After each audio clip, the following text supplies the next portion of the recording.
ఈరోజు మనం పురాతన భారత ఇతిహాసం మహాభారతంలోంచి ఒక అద్భుతమైన కథలు చూద్దాం. నమ్మండి, ఈ కథ విన్నాక ధర్మం మీద మనకున్న అభిప్రాయమే మారిపోవచ్చు. అసలు ఈ మొత్తం కథకు మూలం, పునాది మహాభారతంలోని ఈ ఒక్క శక్తివంతమైన వాక్యం. ఇక్కడ్నుంచే మన ప్రయాణం మొదలవుతుంది.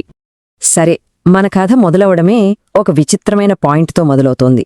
ఒకవైపు చూస్తే జ్ఞానం కోసం అన్నీ వదిలేసి తపించే ఒక సాధకుడు, ఇంకోవైపు మాంసం అమ్మి బతికే ఒక కసాయి.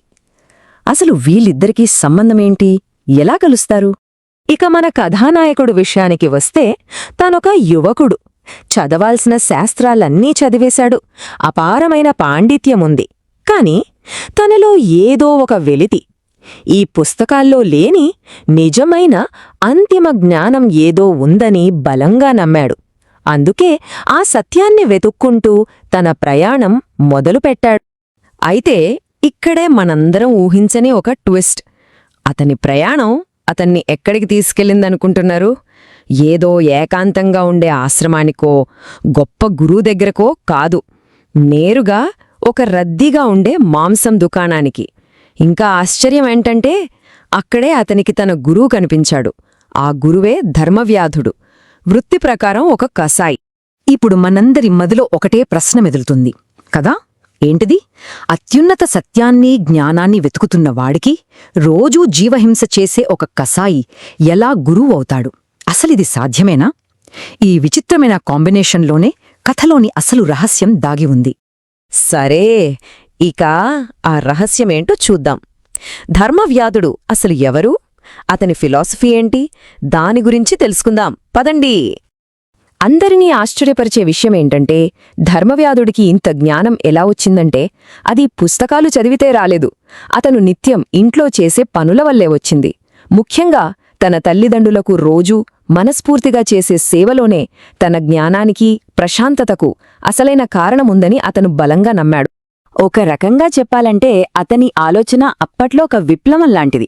ఎందుకంటే అందరూ గొప్ప గొప్ప యజ్ఞాలు, యాగాలు, కఠినమైన వ్రతాలు చేస్తేనే ముక్తి అంటుంటే, ధర్మవ్యాధుడు మాత్రం ఇంట్లో వాళ్లకి, ముఖ్యంగా తల్లిదండ్రులకు చేసే సేవ కంటే గొప్ప ఆధ్యాత్మిక సాధన లేదని చెప్పాడు.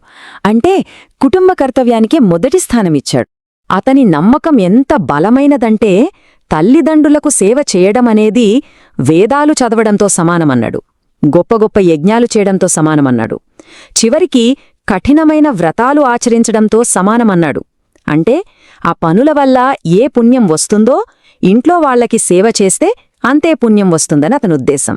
ఇది కేవలం ఏదో చేయాల్సిన బాధ్యతగా అతనెప్పుడూ అనుకోలేదు. ధర్మవ్యాధుడికి అది ఒక జీవన విధానం. నిజమైన జ్ఞానం కావాలన్నా, సంపద కావాలన్నా, ఆనందం కావాలన్నా, వీటన్నింటికీ మూలం ఆ ఒక్క భక్తితో చేసే సేవ నుంచే వస్తుందని గట్టిగా నమ్మాడు. సరే, ఇవన్నీ అతని నమ్మకాలు. మరి ఆచరణలో ఎలా ఉండేవాడు? రోజువారీ జీవితంలో ఈ ధర్మాన్ని ఎలా పాటించేవాడో ఇప్పుడు చూద్దాం. అతను పాటించింది గృహస్థ ధర్మం. అంటే ఏంటి? సింపుల్గా చెప్పాలంటే, ఒక సంసారిగా, ఒక కుటుంబ పెద్దగా తన బాధ్యతలని సరిగ్గా నెరవేర్చడం. అతని ప్రకారం పవిత్రత కోసం గుళ్ళు గోపురాలు తిరగక్కర్లేదు, అడవులకి వెళ్ళక్కర్లేదు. మన ఇంట్లోనే, మన కుటుంబ జీవితంలోనే దాన్ని కనుక్కోవచ్చు. అతని జీవితంలో ఒక గృహస్థుడిగా 5గురిని సంతోషపెట్టడం తన విధిగా పెట్టుకున్నాడు. వాళ్లు ఎవరంటే, 1 తల్లి, 2 తండ్రి, 3 గురువు, 4 అగ్ని అంటే యజ్ఞ యాగాదులు, మరియు 5 తన ఆత్మ. ఈ 5గురిని తృప్తిపరచడమే అతని దినచర్య. ఇక అతని వ్యక్తిత్వంలో మరో అద్భుతమైన గుణముంది. అదే క్షమాగుణం. అంటే ఓర్పు, ఇంకా క్షమించే గుణం. ఇది మనకు ఆ యువ సాధకుడితో మాట్లాడినప్పుడు స్పష్టంగా అర్థమవుతుంది. జ్ఞానం కోసం వచ్చిన ఆ యువకుడు తన సొంత ముసలి తల్లిదండ్రులను వదిలేసొచ్చాడని ధర్మవ్యాధుడికి మున్నే తెలుసు. అయినా సరే అతను కోప్పడలేదు. నువ్వు చేసింది తప్పు అని నిందించలేదు. చాలా ఓర్పుతో, కరుణతో అతనికి అసలైన ధర్మమేంటో బోధించాడు. ఇదే కదా నిజమైన క్షమాగుణమంటే. సరే, ఇక మనం కథ చివరికి వచ్చేస్తున్నాం. ఇది చాలా ముఖ్యమైన భాగం. ఆ యువ సాధకుడు చివరకు ఏం నేర్చుకున్నాడు? అసలైన అంతిమ పాఠమేంటి? చూద్దాం. ధర్మవ్యాధుడు ఆ యువకుడికి చాలా స్పష్టంగా చెప్పాడు. తల్లిదండ్రులను పట్టించుకోనివాడు, వాళ్ళని నిర్లక్ష్యం చేసేవాడు పాపాత్ముడు అని. ఇంత కఠినంగా ఎందుకు చెప్పాడంటే ఆ కర్తవ్యం ఎంత ముఖ్యమైనదో తెలియజెప్పడానికి. అంటే ఆ సాధకుడు వెతుకుతున్న అంతిమ జ్ఞానం ఎక్కడో దూరంగా గుహల్లోనో పాత గ్రంథాల్లోనో లేదు. అది తన కళ్ల ముందే ఉంది. మనం కూడా అంతే. గొప్ప గొప్ప సత్యాలు చాలాసార్లు మన చుట్టూ చాలా సాధారణ విషయాల్లోనే ఉంటాయి. వాటిని మనం గుర్తించగలగాలి అంతే. ఇక క్లైమాక్స్. ఈ కథ మనకొక అద్భుతమైన పదాన్ని, ఒక భావనను పరిచయం చేస్తుంది. అదే ప్రత్యక్ష దైవం. అంటే ఏంటి? మన కళ్లకు కనిపించే దేవుళ్ళు, మనం సేవ చేయగలిగే దేవుళ్ళు. అదే ధర్మవ్యాధుడు చెప్పిన గొప్ప సత్యం.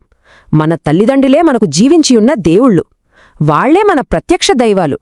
దేవుడి కోసం ఎక్కడికో వెళ్ళక్కర్లేదు. వాళ్లకు సేవ చేస్తే చాలు. అదే అసలైన పూజ, అదే అసలైన ధర్మం. మరి ఈ 1000 సంవత్సరాల నాటి కథ ఇప్పటి మన జీవితాలకు ఒక ప్రశ్న వేస్తోంది. మనం కూడా జీవితంలో జ్ఞానం కోసం ఏదో సాధించాలని పరిగెడుతున్నాం కదా. ఈ పరుగులో మన కళ్ల ముందే ఉన్న ఏ జీవించి ఉన్న దేవుళ్లను మనం బహుశా గమనించట్లేదేమో. ఒక్కసారి ఆలోచించండి. ఈ వీడియో మీకు నచ్చినట్లయితే లైక్ చేయండి, షేర్ చేయండి, కామెంట్ చేయండి. అలాగే మన ఛానల్ని సబ్స్క్రైబ్ చేయండి. Thanks for watching.